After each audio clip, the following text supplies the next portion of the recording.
(2025-26) ஆண்டில் பொறுப்பேற்கும் புதிய தலைவர் அவர்கள் அறிமுக உரைகளுக்கு அப்பாற்பட்டவர்.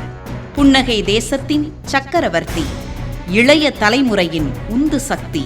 அவர்தான் பொறியாளர் ஏ. மன்மதன் அவர்கள்.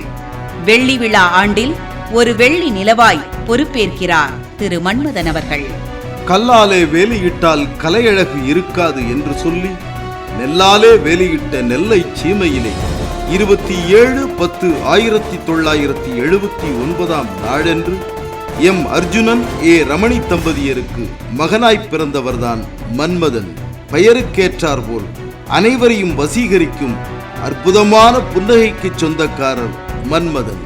2000 வருடத்தில் சங்கர் பாலிடெக்னிக் கல்லூரியில் டிப்ளமோ இன் சிவில், 2010 வருடத்தில் அரசு பொறியியல் கல்லூரியில் BE இன் சிவில், 2016 அண்ணாமலை பல்கலைக்கழகத்தில் MSc வேல்யூவேஷன் என்ற பட்டங்களை பெற்று 2003 ஆண்டு முதல் மகா கன்சல்டன்ஸ் என்ற நிறுவனத்தை உருவாக்கி வெற்றிகரமாக வழிநடத்தி வருகின்றார். BSc B.Ed பயின்றிருக்கும் என்.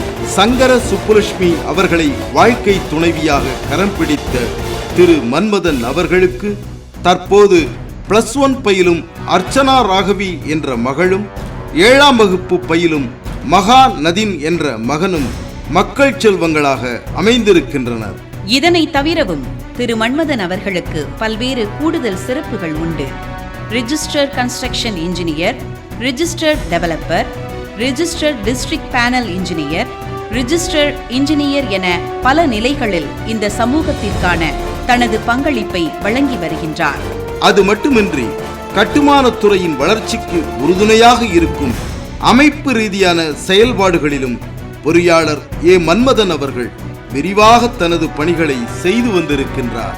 பிரசிடென்ட் இன் Tirunelveli civil engineering association, vice chairman of builders association இன் Tirunelveli, co-chairman of Engineering Council Builders, associate member in Indian Valuer Association, chartered engineer என பல்வேறு பொறுப்புகளில் அங்கம் வகித்து நீண்ட அனுபவங்களை பெற்றிருக்கும் திரு மன்மதன் அவர்கள் இந்த 2025-26 ஆண்டின் builders association of India Tirunelveli சங்கத்தின் புதிய தலைவராக பொறுப்பேற்றுக் கொள்கின்றார்.